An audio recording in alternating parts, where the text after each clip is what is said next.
چیز رہ نہیں گئی جس کے لیے تم کسی اور طرف دیکھو یا کسی اور چیز کی تمنا کرو. ٹھیک.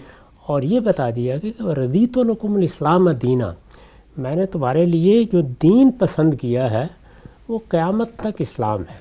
یعنی وہ پہلے بھی اسلام تھا، وہ اب قیامت تک یہی اسلام رہے گا. یہ ہدایت جب پیغمبروں کے ذریعے سے پائے تکمیل کو پہنچ گئی، پوری طرح دے دی گئی، تو رسالت میں آپ صلی اللہ علیہ وسلم اپنے پیچھے کیا چھوڑ کر گئے؟ وہ سنت جو آپ نے جاری کر دی، جس پر ہم عمل پیرا ہوتے ہیں، نماز پڑھتے ہیں، روزہ رکھتے ہیں، حج و عمرہ کرتے ہیں، اعتکاف میں بیٹھتے ہیں، اسی طرح عبادات ہیں، تطہیر بدن کی بعض چیزیں ہیں. یہ جتنا اہتمام ہے یہ حضور نے ہمیں سکھایا، پیغمبروں نے سکھایا، اور اس کو گویا ہم اپنے لیے اب گویا مسلمانوں کے طریقے کے طور پر اپنائے ہوئے ہیں. اس کے ساتھ بہت بڑی نعمت، بڑی غیر معمولی نعمت، اللہ کی کتاب. اللہ کی کتاب جو گویا ہمارے لیے وہ تمام حدود متعین کر دیتی ہے جن میں ہم کو دین سمجھنا ہے، جن کے اندر دین کا فہم حاصل کرنا ہے، اور جس کے حدود اربعی سے باہر ہمیں ہر چیز کو نظر انداز کر کے اس کتاب ہی پر اپنے فکر کی بنیاد رکھنی ہے. تو اللہ کی کتاب قرآن مجید، رسالت مآب صلی اللہ علیہ وسلم کی سنت، یہ دونوں چیزیں ہیں جو اللہ کے پیغمبر نے اپنے پیچھے چھوڑی ہیں. اس کے بعد ظاہر ہے کہ یہ امت ہے، قیامت تک لوگ اس میں ایمان لا کے شامل ہوتے رہیں گے. جو لوگ ایمان لا چکے ہیں، دنیا کے عام قاعدے کے مطابق وہ اپنی اولاد تک یہ دین پہنچائیں گے. ان کی اولاد بھی اسی دین کے ماننے والوں کی حیثیت سے دنیا میں زندگی بسر کرے گی. تو اللہ تعالیٰ نے ان کے لیے اصلاح کا کیا اہتمام کیا ہے. یعنی اس سے پہلے جو پیغمبر آتے تھے وہ ہدایت بھی پہنچاتے تھے اور اس ہدایت کی طرف توجہ بھی دلاتے تھے. قرآن مجید کے بارے میں بارہا عرض کر چکا ہوں کہ وہ صرف ہدایت ہی نہیں پہنچا رہا، اس کے ساتھ اس ہدایت کا استدلال بھی بیان کر رہا ہے. اور صرف استدلال ہی نہیں بیان کر رہا، اس ہدایت کی بنیاد پر لوگوں کو خبردار بھی کر رہا ہے، توجہ بھی دلا رہا ہے، انذار بھی کر رہا ہے، متنبہ بھی کر رہا ہے. اسی کو قرآن مجید نے نذیر کے لفظ سے ادا کیا ہے. یعنی یہ قرآن مجید نذیر للعالمین ہے، پوری دنیا کے لیے اللہ کی طرف سے خبردار کرنے کا ذریعہ ہے. تو رسالت مآب صلی اللہ علیہ وسلم نے جب دنیا چھوڑی ہے تو اس وقت یہ ایک بڑا سوال تھا، بلکہ آپ کے آخری زمانے ہی میں تھا، کہ وہ لوگ جن تک آپ کی تعلیمات تو پہنچ گئی ہیں لیکن وہ براہ راست آپ سے استفادہ نہیں کر سکتے. جیسے آپ ان کو خبردار کر سکتے تھے، یہ سہولت ان کو حاصل نہیں ہے. تو ان کے لیے کیا ہونا ہے؟ قرآن مجید نے اس آیت میں اس سوال کا جواب دیا ہے. اور اس طرح گویا خود بتا دیا ہے کہ یہ کتاب ہدایت ہے. اس کتاب نے اللہ کے دین کے فلسفے اور حکمت کو، اس کی ہدایت کے اصول، مبادی سب بیان کر دیے ہیں. اللہ کے پیغمبر نے اپنی سنت جاری کر دی ہے.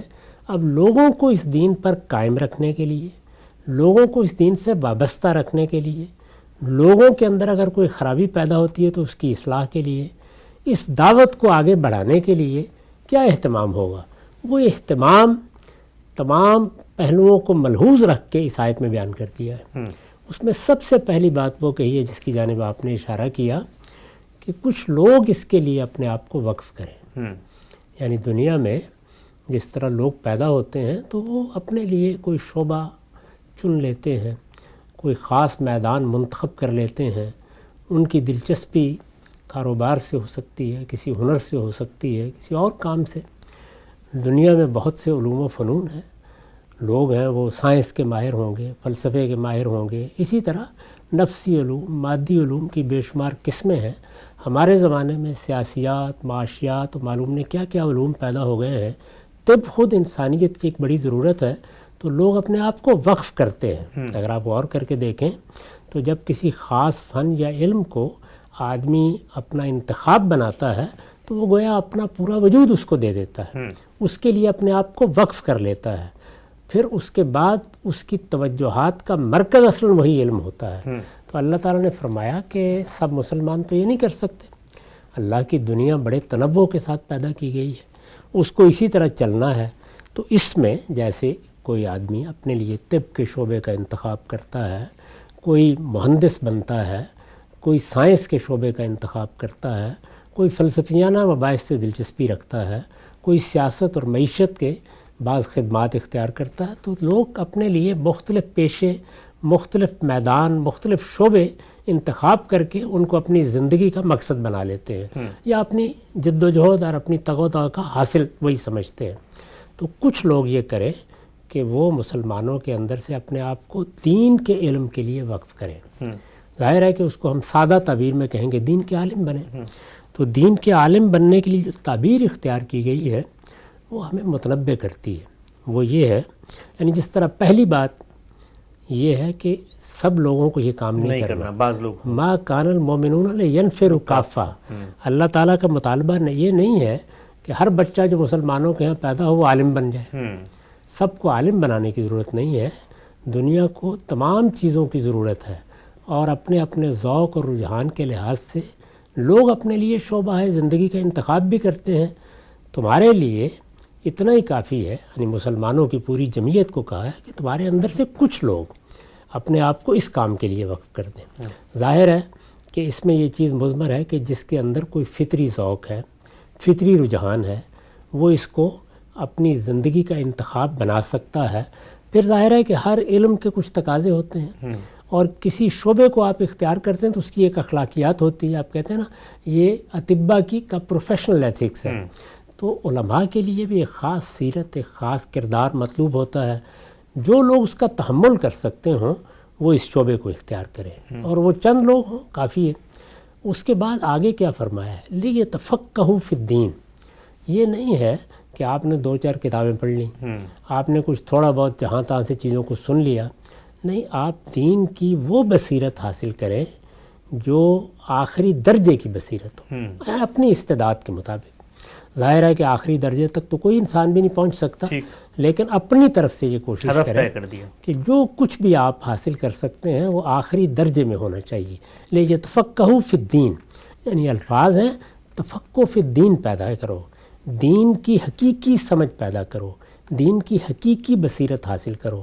یہ حقیقی بصیرت حاصل کرنے کا معاملہ ظاہر حالات کے لحاظ سے مختلف علوم کو سیکھنے کو لازم کرے گا۔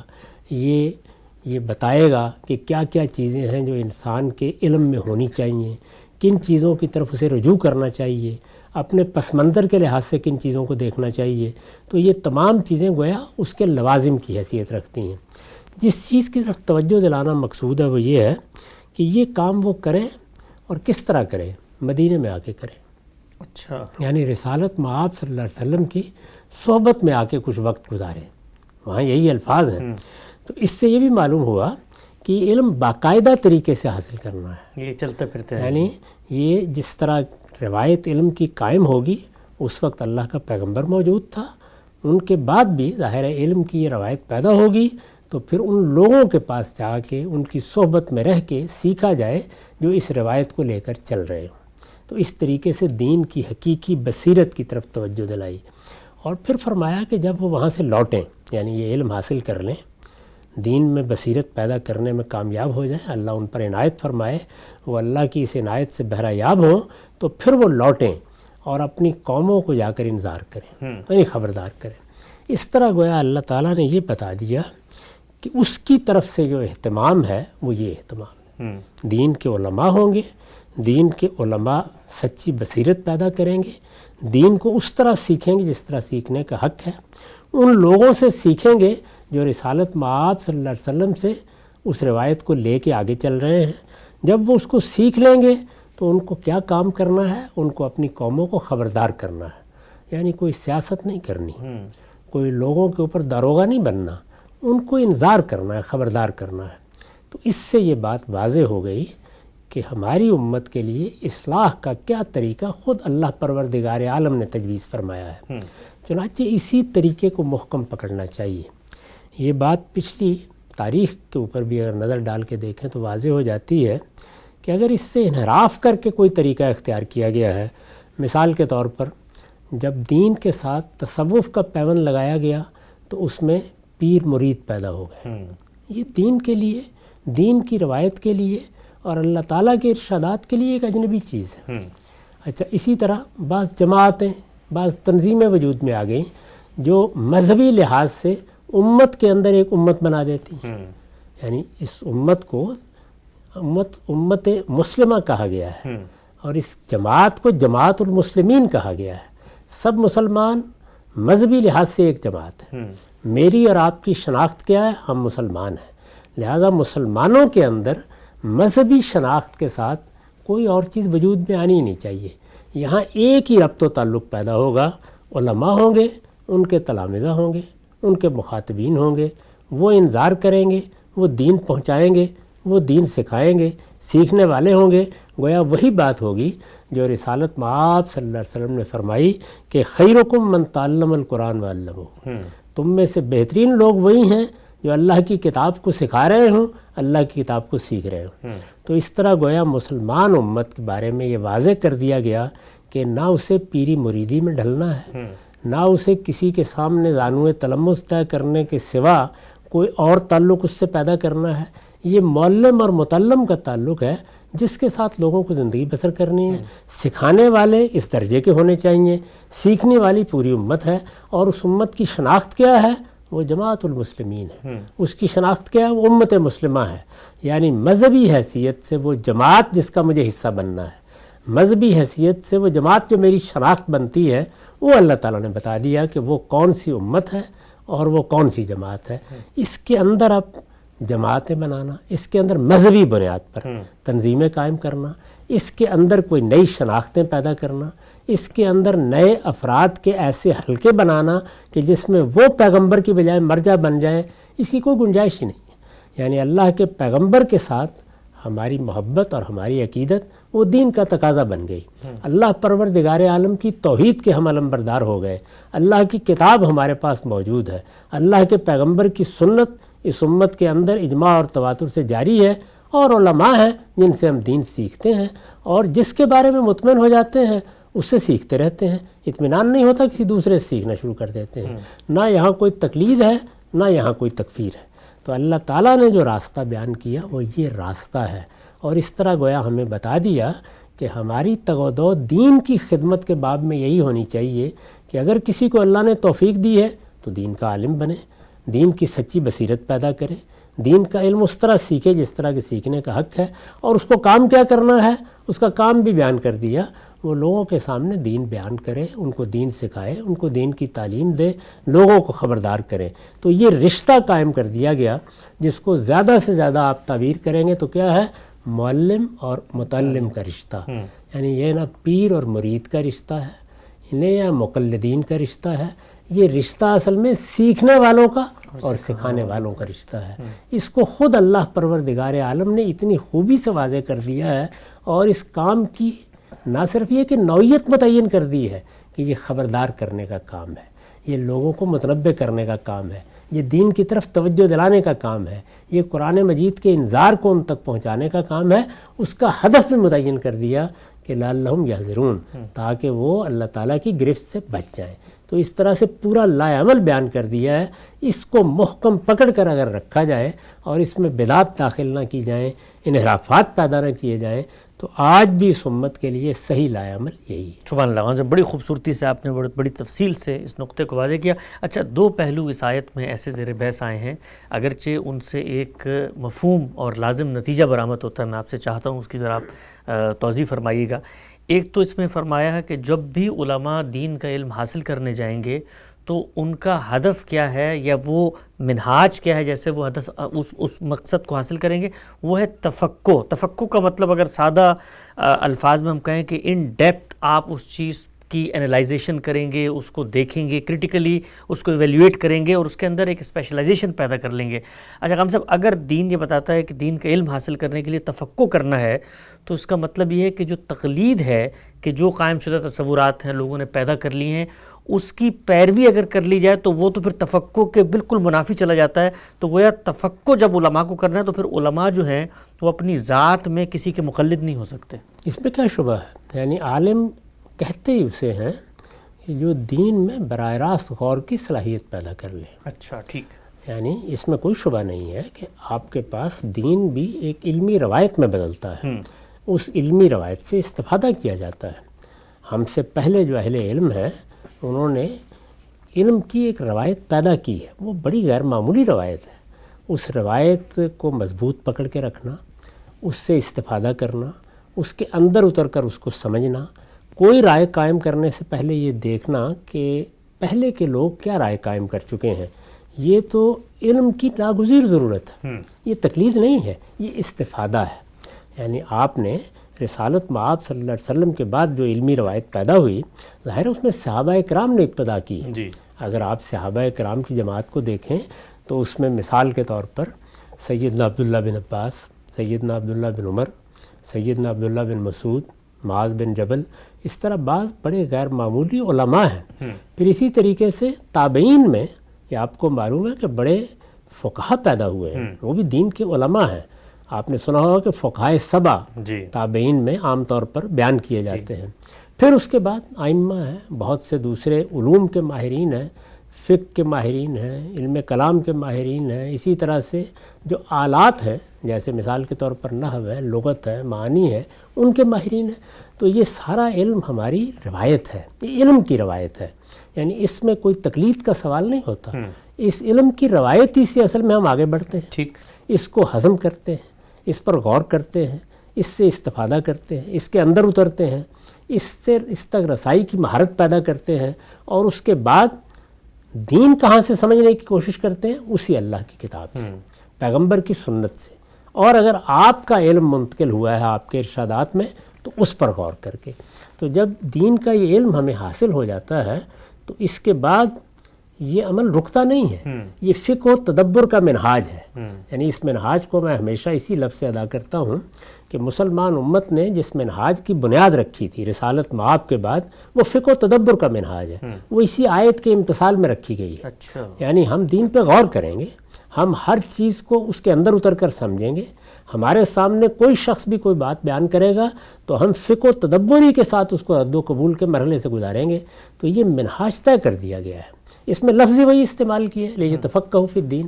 اس منہاج کے مطابق جو علماء پیدا ہوں گے وہی ہیں در حقیقت جن سے ہمیں دین سیکھنا ہے، اور ان کو اپنی ذمہ داری ادا کرتے وقت ہر چیز کو پرکھنا ہے.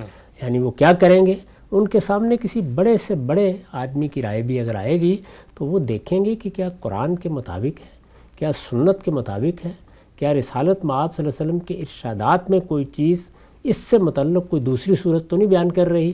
ان سب مراحل سے گزارنے کے بعد وہ قبول کریں گے، اور جب قبول کریں گے تو وہ کسی کی بھی رائے ہو سکتی ہے، اور وہ ان کا اپنا کوئی اجتہاد، اپنا کوئی نقطہ نظر، اپنے فہم و بصیرت کے نتیجے میں حاصل ہونے والی کوئی چیز بھی ہو سکتی ہے. تو یہ تو ان کا کرنے کا کام ہے. عام لوگوں کے لیے بھی صحابہ کرام نے اپنا ایک اسوہ چھوڑا ہے، اور وہ کیا ہے؟ وہ یہ ہے کہ ہم بھی دین کو علماء کے پاس جائیں گے، ان سے سمجھیں گے. یعنی فرق کیا ہوا؟ کچھ لوگ براہ راست سمجھنے کی صلاحیت پیدا کریں گے، وہ براہ راست اللہ کی کتاب کو دیکھیں گے، سنت کو دیکھیں گے، اور علم کے ذخائر کو دیکھیں گے. یہ براہ راست سمجھنے کا عمل ہوا. اور کچھ لوگ جو ان علماء کی مدد سے سمجھیں گے تو کیا کریں گے؟ ان کو جہاں سے رہنمائی ملے گی وہ لے لیں گے. یعنی دین کی روایت تو قائم ہے، قرآن کو وہ خود پڑھ سکتے ہیں، لیکن اگر کہیں مشکل پیش آئے گی تو اپنے زمانے کے علماء کی طرف رجوع کریں گے، ماضی کے کسی عالم کی طرف رجوع کریں گے، اور اس میں اگر اطمینان ہو گیا تو اچھی بات ہے، ورنہ کسی دوسرے سے معلوم کر لیں گے. تو نہ عامت الناس کی سطح پر کسی تقلید کا کوئی سوال ہے، نہ علماء کی سطح پر کوئی تقلید کا سوال ہے. تقلید تو اپنے آخری درجے میں بدعت ہے. اس کا کوئی تصور ہماری دینی روایت میں نہ ہونا چاہیے تھا، اور نہ کبھی صحابہ کرام کے زمانے میں، تابعین کے زمانے میں، تبع تابعین کے زمانے میں یہ لفظ سنا گیا. اس میں جو کچھ ہے وہ اتباع ہے. یعنی صحیح بات سامنے آ گئی، ہم اس کی پیروی کریں گے.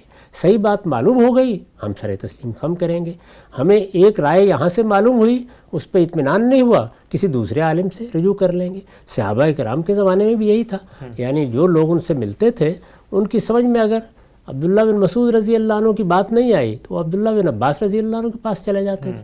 چنانچہ ہم جب ان کے آثار کا مطالعہ کرتے ہیں تو سب مسلمان اسی طریقے سے ان سے رجوع کرتے ہیں، ہدایت حاصل کرتے ہیں، ان میں سے جس چیز کو معقول سمجھتے ہیں اس کو قبول کر لیتے ہیں. تو عام آدمی کے لیے یہ لایا عمل ہے، اور اگر کوئی حقیقی عالم ہے تو اس کے لیے فقہ و تدبر کا منہاج ہے جو اسے اختیار کر رہے ہیں۔ بالکل نقطہ واضح ہو گیا۔ اچھا ہم سب اسی آیت میں ایک دوسری چیز جو بیان ہوئی ہے وہ یہ کہ یہ جو کچھ آپ تفقع کریں گے، لوگ نکلیں گے، بصیرت حاصل کریں گے، اپنا وقت کا اثار کریں گے اور پھر عالم بن جائیں گے، لیکن بن کے جو کام کرنا ہے، جو ہدف ہے، جو نصب العین ہے، وہ ہے لوگوں کو آخرت کی یاد دہانی کروانا۔ گویا عالم دین جو ہے، جو سوال میں آپ سے پوچھنا چاہتا ہوں، آج کل ہمیں جو نظر آتا ہے وہ یہ کہ ہر ایک کا اپنا ایک مسلک ہے، اپنا ایک فرقہ ہے، اور اس کی جو دعوت ہے وہ دعوت اس مسلک اور اس فرقے کی ترویج کی دعوت ہے، اور مناظرے ہو رہے ہیں اور گفتگویں ہو رہی ہیں کہ ہمارے بزرگ ٹھیک تھے، تمہارے بزرگ غلط تھے۔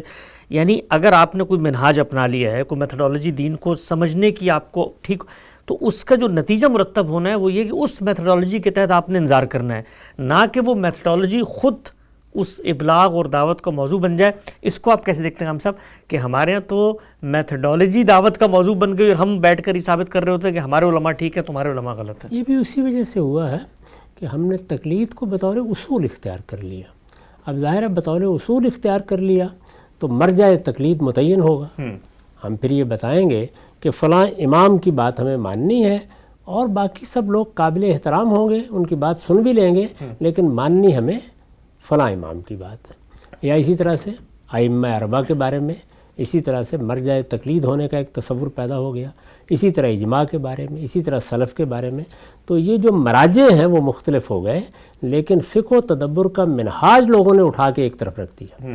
یعنی جیسے قرآن مجید میں یہ آیا ہے کہ قیامت میں پیغمبر کہیں گے کہ میری قوم نے قرآن کو مہجور کر ڈالا، گویا قرآن مجید کو الگ کر کے رکھ دیا، قرآن مجید ان کا مرجع نہیں رہا، قرآن مجید ان کا ماخذ نہیں رہا، انہوں نے قرآن مجید کے انذار کو، اس کی ہدایت کو نظر انداز کر دیا۔ بالکل یہی معاملہ ہے جو ہمارے ہاں ہوا۔ یعنی ہم نے یہ طریقہ اختیار کر لیا کہ اب ہم نے کسی سے وابستہ ہونا ہے، وہ افراد کا کوئی مجموعہ بھی ہو سکتا ہے، وہ کوئی فرد بھی ہو سکتا ہے، جبکہ جو تعلیم ہمیں دی گئی تھی وہ یہ کہ ہمیں اللہ کی کتاب سے وابستہ ہونا ہے، اللہ کے پیغمبر سے وابستہ ہونا ہے۔ یعنی ہمارے لیے مرجع تقلید اگر کوئی ہے تو اللہ کا پیغمبر ہے، اور اللہ کے پیغمبر کی بات تک پہنچنے کے لیے علماء کو براہ راست جدوجہد کرنی ہے، اور عام لوگوں کو علماء کی وساطت سے ان کی رہنمائی میں یہ جدوجہد کرنی ہے، اور وہ ہرگز اس کے پابند نہیں ہے کہ میری یا آپ ہی کی بات سنیں یا فلاں اور فلاں کی بات سنیں۔ نہیں، جس عالم سے انہیں اطمینان ہوتا ہے اس کی بات سنیں اور اس کی بنیاد پر دین کو براہ راست اللہ کی کتاب سے جانیں۔ صرف رہنمائی چاہیے ہوتی ہے، یعنی ان کے لیے رہنمائی میں سمجھنا ضروری ہے، اور عالم براہ راست اپنے علم کی بنیاد پر اللہ کی کتاب سے رجوع کرتا ہے، وہ بھی مختلف اہل علم کی رہنمائی حاصل کرتا ہے، اور حاصل کرنی چاہیے، اس لیے کہ فوق کل ذی علم علیم۔ تو اس چیز کا لحاظ کر کے عاجز بندے کی جگہ پہ کھڑے ہو کے ہمیشہ دین کی روایت سے استفادہ کرنا چاہیے۔ استفادہ، اتباع، اہل علم سے فائدہ حاصل کرنا یہ الگ چیز ہے، اور تقلید بالکل الگ چیز ہے۔ نقطہ بالکل واضح ہو گیا۔ قرآن مجید کی اس آیت پر بڑی سیر حاصل گفتگو کی ہم نے استفادہ کیا۔ آگے بڑھاتے ہیں سلسلہ گفتگو کو۔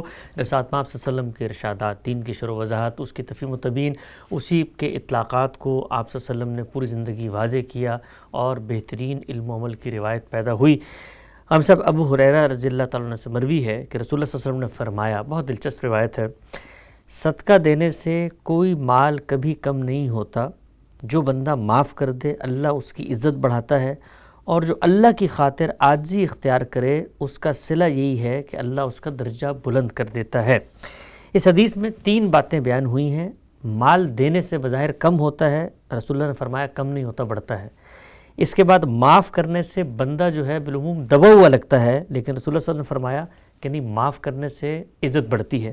اور تیسری چیز فرمائی ہے کہ عاجزی جو ہے وہ تمہیں بلند کر دیتی ہے، اور عاجزی اختیار کرنے والے کا درجہ بلند ہوتا ہے۔ بظاہر عاجزی اختیار کرنے والا جھک رہا ہوتا ہے، تو جو 3 ہمیں حصی چیزیں نظر آ رہی ہوتی ہیں تینوں اعمال سے، رسالت صلی اللہ علیہ وسلم نے ان سے متضاد نتائج بیان کی ہیں اس روایت میں۔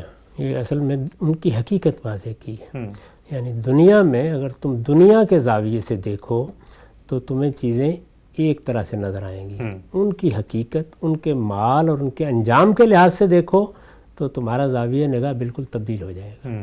اور یہی در حقیقت وہ چیز ہے جس کو ہمارے زمانے کے ایک عارف نے اس طرح بیان کیا کہ زندگی آخرت رخی ہونی چاہیے، یعنی تمہارے سامنے اصلاً آخرت ہو، قرآن مجید نے اسی بات کو اس طرح بیان کیا ہے کہ بل تؤثرون الحیات الدنیا، تم اس دنیا کی زندگی کو ترجیح دے بیٹھتے ہو۔ والآخرۃ خیر وابقیٰ، ہمارے دین میں اس میں کوئی حرج کی بات نہیں ہے کہ دنیا آپ کی تگ و دو کا مرکز بنی ہوئی ہے، آپ کما رہے ہیں، آپ دولت مند ہیں۔ یہاں سلیمان و داؤد کی بادشاہیاں رہی ہیں، ان میں سے کوئی چیز بھی ایسی نہیں جس کو مذمت کا ہدف بنایا جائے۔ اصل چیز کیا ہے؟ وہ ہے دنیا ترجیح نہیں بننی چاہیے۔ ترجیح کیا بننی چاہیے؟ آخرت، اس لیے کہ آخرت خیر وابقیٰ ہے، وہ دنیا کے مقابلے میں بہت بہتر ہے۔ یہ دنیا فانی ہے، وہ باقی رہنے والی ہے۔ تو اللہ کے پیغمبر اسی چیز کی تعلیم دیتے ہیں، یعنی ان کی ساری دعوت کا ہدف یہ ہے۔ اس میں یہ تینوں چیزیں آدمی کے لیے مظلہ قدم بنتی ہیں۔ یعنی اگر غور کر کے دیکھیں تو دوسری جو دو چیزیں ہیں وہ ہماری انا کو چیلنج کرتی ہیں، اور جو پہلی چیز ہے وہ مال کے ساتھ ہماری محبت کا امتحان بن جاتی ہے۔ تو یہ چیزیں ہیں جن میں دنیا میں انسان زندگی بسر کرتا ہے، یعنی مال کی محبت، مال حاصل کرنے کی تگ و دو، مل جائے تو اس کو سمیٹ کر رکھنا، یہ انسان کی فطرت میں ایک حد تک ودیعت ہے۔ تو ان چیزوں کو اگر اس طرح سے مظلہ قدم بنا لیا گیا تو پھر انسان پابرجا نہیں رہ سکے گا۔ تو رسول اللہ نے بتایا کہ ان کی حقیقت کو دیکھو، ان کے مال اور انجام کو دیکھو، اور یہ دیکھو کہ آخرت میں نتیجہ کیا نکلے گا۔ جو مال یہاں تم سمجھ رہے ہو کہ کم ہو رہا ہے، وہ حقیقت میں اللہ کے یہاں بڑھ رہا ہے۔ اور حقیقت یہ ہے کہ دنیا میں بھی انسان اپنی آنکھوں سے دیکھ لیتا ہے، اگرچہ دنیا لازماً مکافات کی جگہ نہیں ہے، کہ اگر وہ بے نیاز ہو کر اللہ کی راہ میں خرچ کرنا شروع کر دے تو اللہ تعالیٰ دنیا میں بھی کوئی کمی نہیں آنے دیتا۔ جی بالکل ایسے۔ اور یہی معاملہ ان دو باقی چیزوں کا بھی ہے، یعنی عاجزی اختیار کریں، عفو و درگزر سے کام لیں، تو یہ نہیں ہے کہ آخرت ہی میں انسان کو عزت ملے گی، دنیا میں بھی اللہ تعالیٰ اس کو عزت ہی سے بہریاب کرے۔ تو بالکل واضح ہو گیا۔ آگے بڑھاتے ہیں ساتھ میں آپ صلی اللہ علیہ وسلم کے ساتھ دینے والے صحابہ اکرام قدسیوں کی وہ جماعت جنہوں نے اپنی زندگی آپ صلی اللہ علیہ وسلم کے مشن پر معمور فرما دی، ان کے اقوال اور ان کے تابعین کے اقوال بھی ہم زیر بحث لے کر آتے ہیں۔ میرے سامنے ایک آثار میں سے اثر ہے ابن نجیح کا، وہ نقل کرتے ہیں کہ رسول اللہ صلی اللہ علیہ وسلم نے فرمایا جو شخص میری ازواج کی دیکھ بھال کرے گا وہی سچا اور وفادار ہوگا۔ چنانچہ عبد الرحمن بن عوف رضی اللہ تعالیٰ عنہ سے مروی ہے کہ آپ کی ازواج کو حج کے سفر پر جب وہ لے کر جاتے تھے تو رستے میں ان کے ٹھہرنے کا بندوبست ایسی گھاٹی میں کرتے تھے جس میں دوسری جانب سے گزرنے کا رستہ نہ ہو، اور ازواج کے محمل پر سبز رنگ کی چادریں ڈال دیا کرتے تھے۔ ہم سب کیا چیز زیر بحث ہے اس اثر میں، اور آپ صلی اللہ علیہ وسلم نے کیا وصیت فرمائی ہے اپنی جو ازواج ہیں ان کے بارے میں؟ کہ اس دنیا میں انسان آتے ہیں، زندگی بسر کرتے ہیں، رخصت ہو جاتے ہیں۔ ٹھیک۔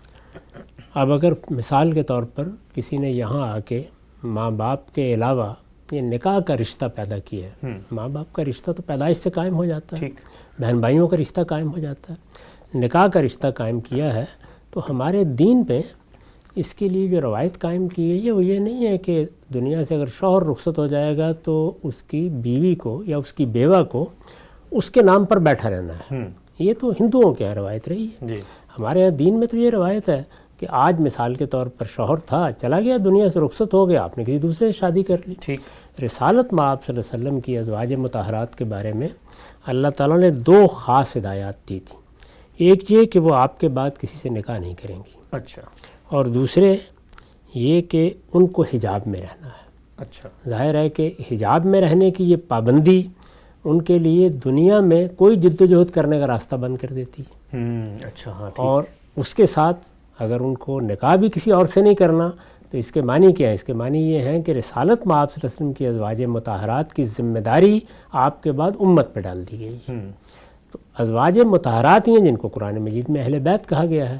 چنانچہ رسالت میں آپ صلی اللہ علیہ وسلم نے بار بار لوگوں کو توجہ دلائی کہ اذکرکم فی اہل بیتی، میں اپنے اہل بیت کے بارے میں تمہیں نصیحت کرتا ہوں، توجہ دلاتا ہوں، تمہیں تذکیر کرتا ہوں، کیونکہ اب یہ تمہاری ذمہ داری ہے۔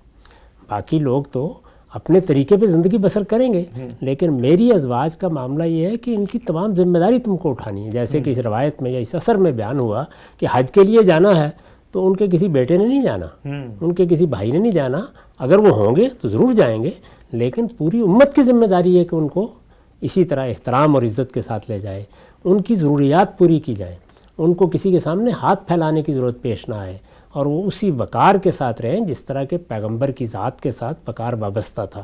تو یہ حضور نے مختلف پہلوؤں سے نصیحت فرمائی ہے. اسی کو سمجھنے میں بعض لوگوں نے غلطیاں بھی کھائیں، لیکن یہ بڑی غیر معمولی بات ہے، اور اس کا باعث یہ ہے کہ ازواج مطہرات کی ایک خصوصی حیثیت قرآن نے بیان کر دی ہے. ہمیں ان کے بارے میں متنبع بھی رہنا چاہیے تھا اور رہے، اور امت نے یہ ذمہ داری بہت خوبی کے ساتھ ادا کی. یعنی صحابہ نے صرف آپ صلی اللہ علیہ وسلم کی زندگی میں نہیں، آپ کے رخصت ہونے کے بعد بھی وہ کام کرتے رہے جو اس کی ان پہ کوئی شبہ ہی نہیں. یعنی خلفائے راشدین نے، صحابہ کرام نے پوری طرح کوشش کی، یہاں تک کہ سیدنا علی کو ایک جنگ پیش آ گئی، اس میں بھی انہوں نے ام المومنین کا احترام ملحوظ رکھا، پوری عزت اور احترام کے ساتھ ان کو ٹھہرایا، عزت و احترام کے ساتھ ان کو گھر تک پہنچایا. تو یہ چیز صحابہ کرام نے نازک سے نازک حالات میں بھی ملحوظ رکھی ہے، اسی کی حضور نے نصیحت فرمائی. نقطہ بالکل واضح ہو گیا. قرآن مجید، رسول اللہ صلی اللہ علیہ وسلم کے ارشادات اور صحابہ کے آثار سب کو زیر بحث آیا. وقت اب ختم ہوتا ہے، دوبارہ حاضر خدمت ہوں گے. اب تک آپ کا بہت شکریہ.